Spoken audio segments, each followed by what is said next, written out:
Good evening, YouTube. HeirofCarthage back. I'm going to do a live battle, and then I have a viewer replay for you. I don't know who I want to play as. Let's see. I think I did High Elves recently.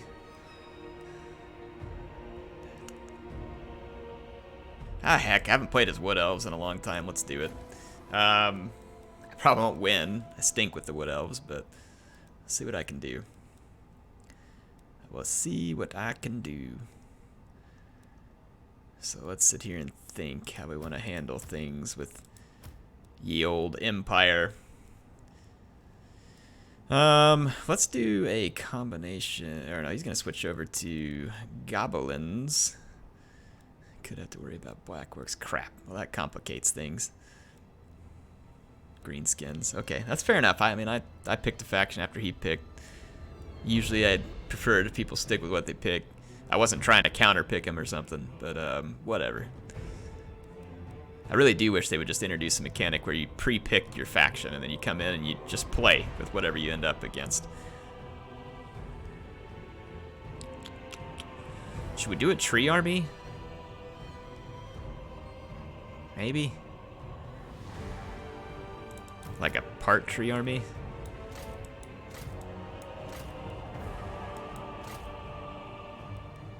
Spells.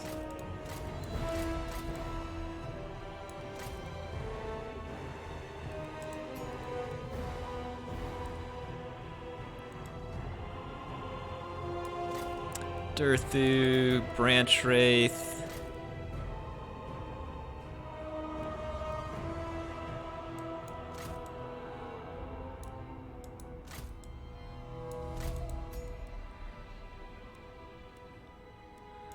Spells.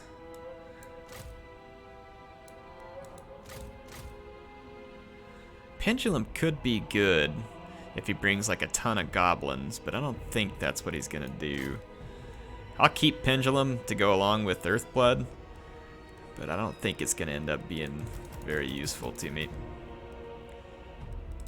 Can I just get a line of these guys? I wish these guys were armor piercing. It's really my problem is they're not armor piercing, and I mean if he comes with armor piercing infantry, it's gonna be difficult for me to do anything about.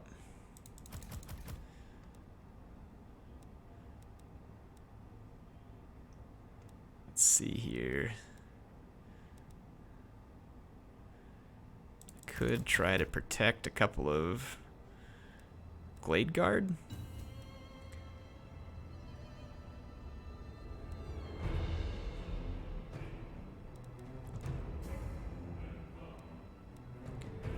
I really do want some fast movers of my own. At least one unit.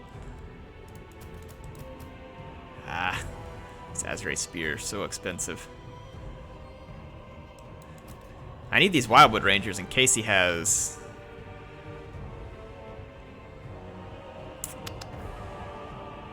I'm almost thinking maybe we do this, though. The Azrae Spear can kind of be a poor man's armor-piercing infantry, or poor woman's armor-piercing infantry in this case.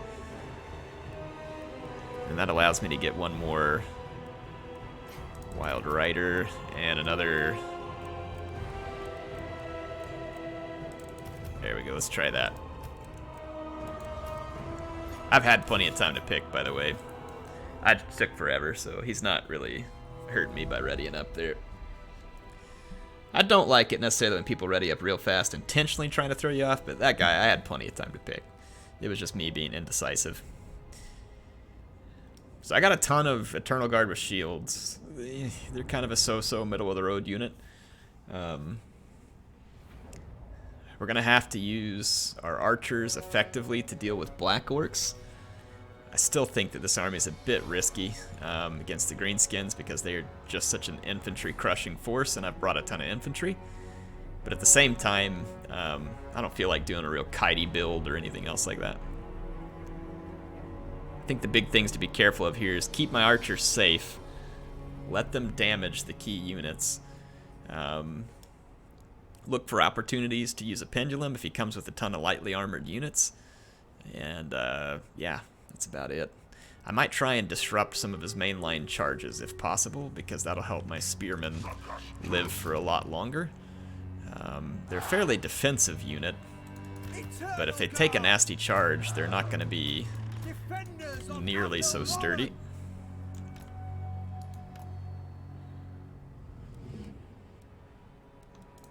Let's actually do this.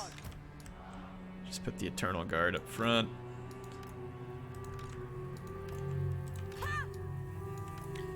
Azure Spear like this. Let's put our Glade Guard back here.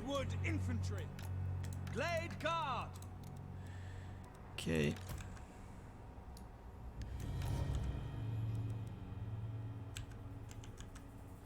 These guys would be good charging against unarmored infantry. Let's see. Put Durthu and the Branch Wraith up here. Let's do this for now, so we can move our army a little bit better. I'm gonna deploy like this. Just give me a little more time. Like, I'll be coming slightly different than just like right in his face. I don't know if it helps me, but also maybe give me a little more time to assess what kind of units he's brought, whether or not he's set up an ambush. Winds of Magic. Okay, I see 3 Black Orcs in the center. He does have some archers of his own, and he's got Azag. Azag won't really be able to do much with Spirit Leech, but he could hurt us with Fate of Buna. He's also got the Purple Sun, so we don't want to blob. And let's see what else he's brought here. Yeah, Fate of Buna, Spirit Leech. I'm not super scared of Spirit Leech. He's definitely got some goblins hidden, because he's missing a fair chunk of his army. I think Crimson Killers. I do see 2 Boar Boys, though. Azag, Orc Boys. He's definitely still missing a chunk of his army that we can't see.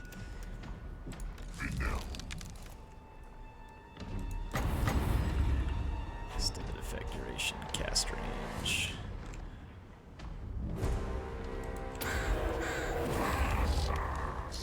I kind of hope he Spirit Leeches me, because it'll be a waste of his magic, because I can heal it. Go ahead and start doing some damage. Yes. Spirit Leech me, please. Because Azag can't really regenerate his magic very well. He really needs to use Fate of Buna on me. Now he's making a mistake, getting way too close with Azag, so this is potentially beneficial for me. I am going to change my target to those Crimson Killers here in just a minute, though.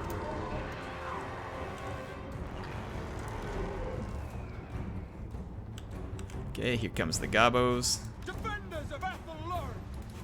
For Ariel! Eternal Guard!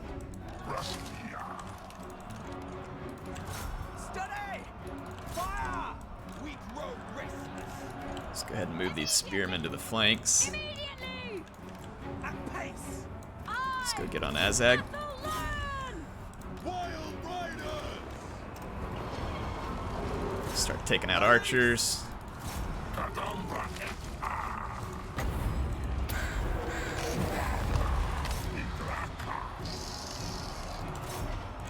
Let's back up here.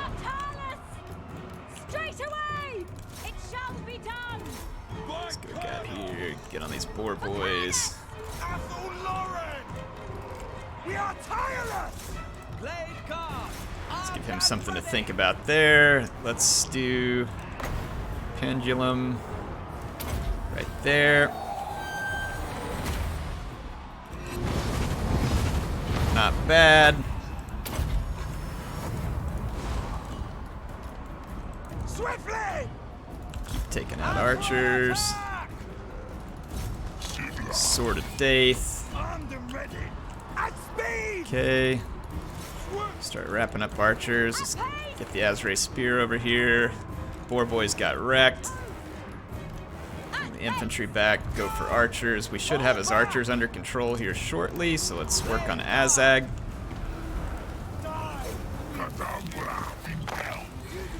Oh, I need to heal bad. I'm gonna lose Durthu. Death to all! Faster! Your command? Okay, we we can't get in here fast enough at this point. See if we can keep Durthu alive, intercept that Black Orc, shoot him in the back.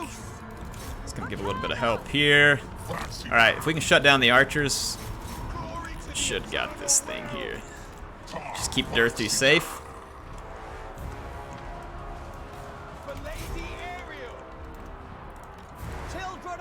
There we go. There we go. Let's get these few units back here. Keep Durthu away from these boys. I think we can actually turn around and take this engagement briefly. Let's rear charge these Night Goblins. Azag routed again. I think we're safe here, folks. My opponent's Boar Boys just got beat up bad on his flanks and ended up being a poor use of money. And then his Crimson Killas, not a bad unit, obviously, but they got wrapped up front in a pretty nasty battle where they got hit with Sword of Daith and Doomflock. So, actually able to hold out in this particular case. So, a win for the Wood Elves. I'm actually kind of surprised, but I do feel like my opponent made some mistakes there that definitely helped me.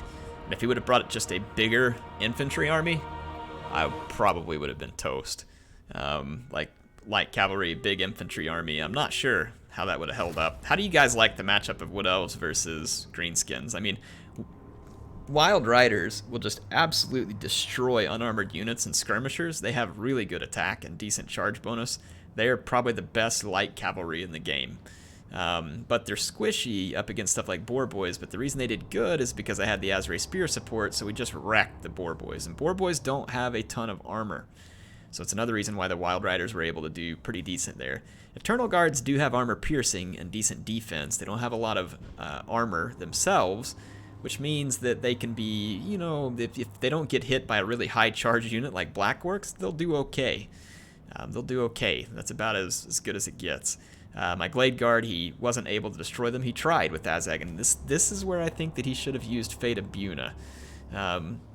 I think Fate of Buna would have helped him get through my line quicker and pressure my archers, because it would have helped wrap up a couple of my units or forced me to use some healing somewhere else. And I was able to use it to keep Durthu just barely alive. But again, Durthu, 2 Doomflocks and a Sword of Daith, plus what he was doing in the infantry fight, he caused quite a bit of damage. So he ended up being worth it. And then the Branch Wraith actually got a decent bit of damage done with his Pendulum and was able to do some healing as well. So overall, worked out good. I did have a replay sent to me that I wanted to show you all as well, so that you can get my live battle and then a replay to the Legendary Night Goblin. This is what I was wanting to play here. So I've been told that this replay is pretty epic. It was actually sent in to me by Robin, who has sent us replays before, but this is one of his friends. And I don't know entirely what to expect here, but again, I was told that it was a pretty awesome finish. So I'm excited to see it. Let's head off to the Golden Colossus here.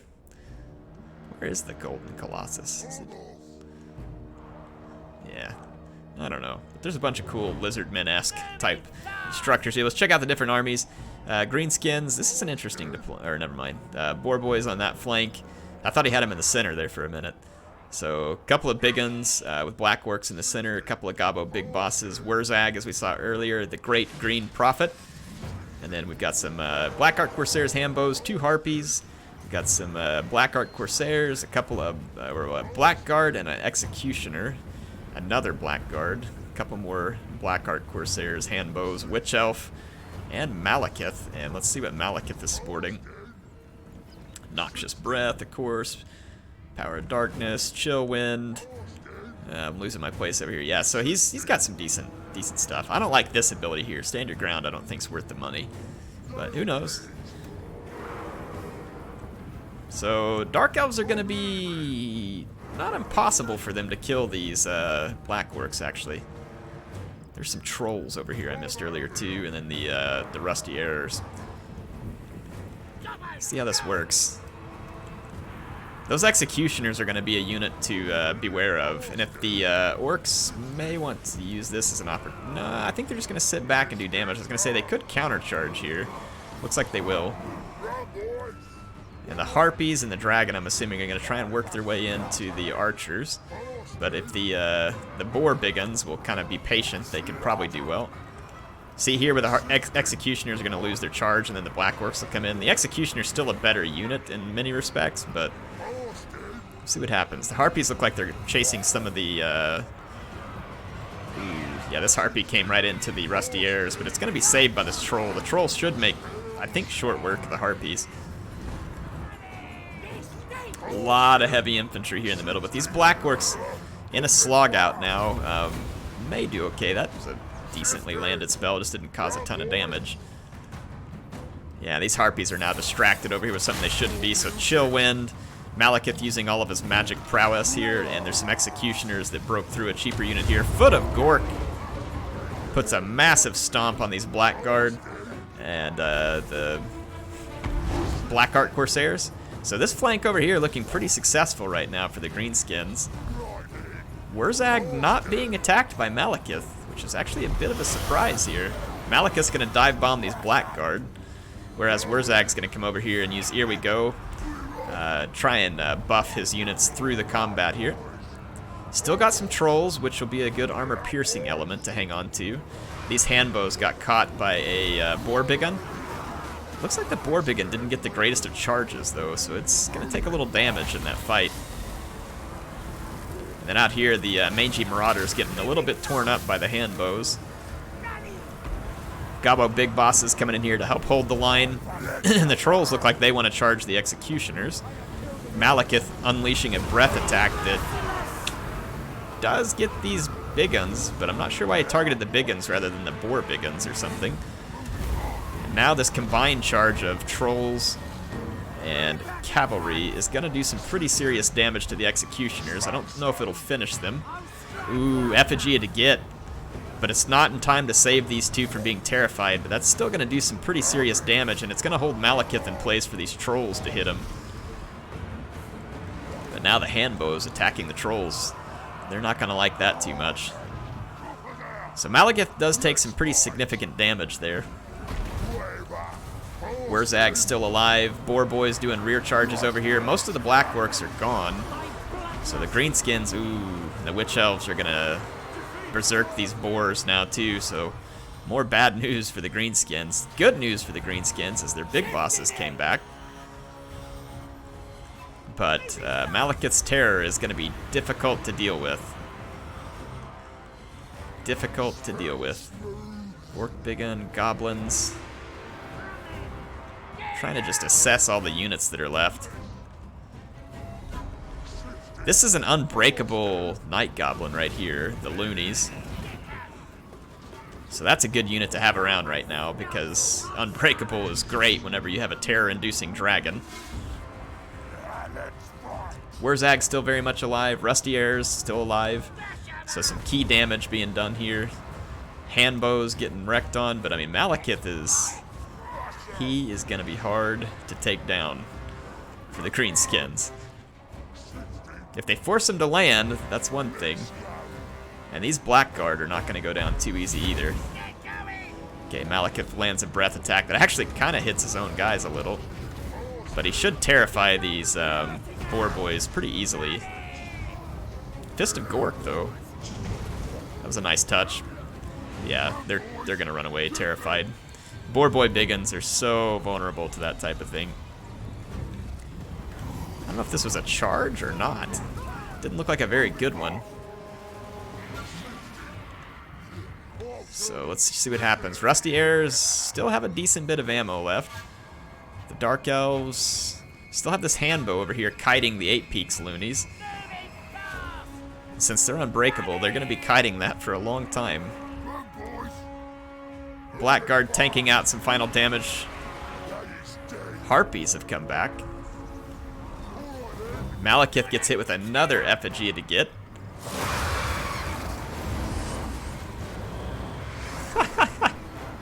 So he gets stuck there and it forces him to take a bunch of damage. The Boar Boys get in there. They are anti-large and armor piercing. Here we go, get back here. So Wurzag fighting to keep his green boys in the fight. Some Handbows regroup over here. Boar Boys regroup. Some witch elves regrouped. Let's see what happens. Again, Malekith's still going to be a tough character in this fight. These handbows have the potential to do some pretty serious damage here. It's in favor of the greenskins right now, but the dark elves are not out of this one. In fact, I'm surprised they haven't turned around these handbows to fight those 8-peak loonies. Oh, WARHAMMER! WARHAMMER! The prophet. Oh yeah, this is not a good place for WARHAMMER to be. Yeah, he's gonna get away from Malekith for now. Malekith, and then the Dark Elves are running down the Rusty Arrows here. Yeah, Malekith somehow managed to get back in the air there. Gobbo Big Boss and some regrouped boars getting into these handbows, but the handbows... This Big Boss is wavering. Nope, it's gonna stabilize. So these handbows should go down. These handbows ended up getting in a fight with the 8 Peaks loonies, who will actually do really well here because of the poison. Witch elves came back. They'll kill a few goblins. Looks like the harpies routed. Comes Malekith again. Ooh. Devastating hit there on the Gobbo Big Boss and the boars. Not a lot left at this point. Of course, Malekith doesn't have a lot of life left in it either. I think that's going to be the end of the handbows. Happened to, yeah. WARHAMMER's still down here. Malekith needs to attack. I don't know how many times you can use Effigy to get, or if it's just on a timer. Because he needs to kill WARHAMMER. If there's another Effigy to get, then this game will be well and truly over for Malekith. Again, I can't remember if it can be used more than twice. Honestly, don't recall. And actually, WARHAMMER does do armor-piercing damage, I forget. So, Malekith not going to be completely safe here. In fact, he's going to try and get a regrouped charge here. Ooh, it's still pretty close. I know, again, it says it's in their favor. Malekith doesn't want to fight this stuff here because it's armor-piercing. It looks like he may have the 8 Peaks loonies in his sight. And there's a regrouped Harganeth Executioner way back here. I'd be surprised if it could actually get back into the fight. Let's see what happens here. Again, Effigy to get. Don't know if it's another possibility here. Oh, look at that. Big Uns here going to get terrified. Good call by Malekith. So he's going to take those guys off the field. He's trying to piecemeal his way back into this fight.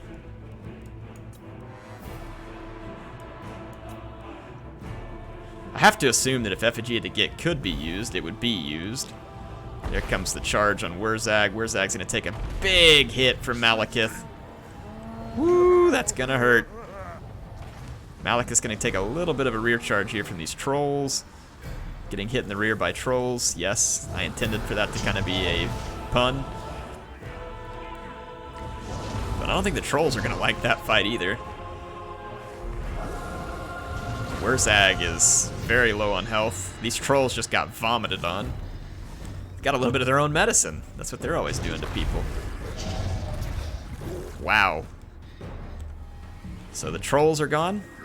Malekith should be able to mop them up. Now they regenerate. He's going to want to chase them. And that leaves just an 8 Peak loony here and the Rusty Arrows.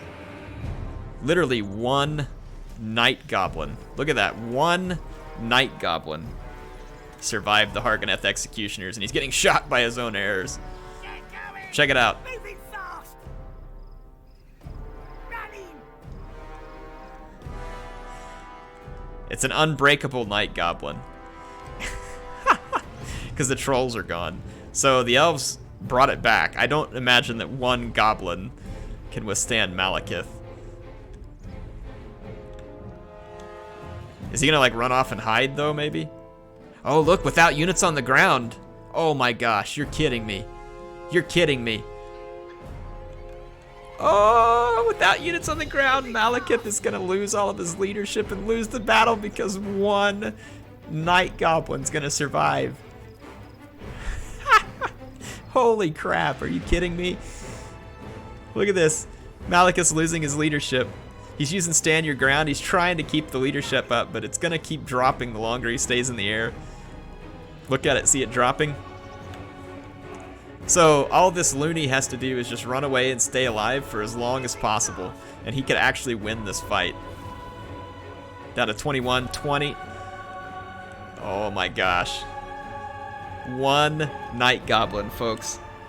This Night Goblin needs a name. You all give him a name. Make him a character that we can't ever forget. Look at this. Malekith, the Witch King, can't get to the Night Goblin. He's hidden.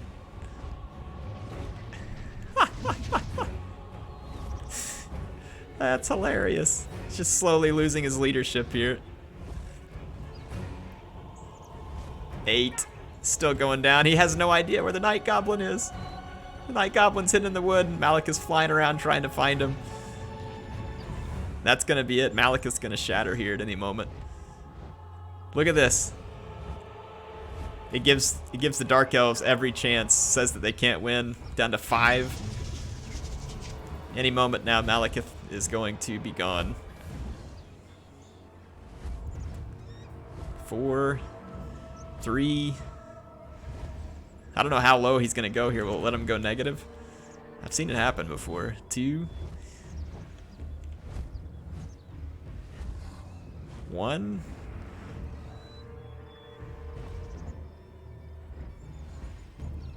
Zero.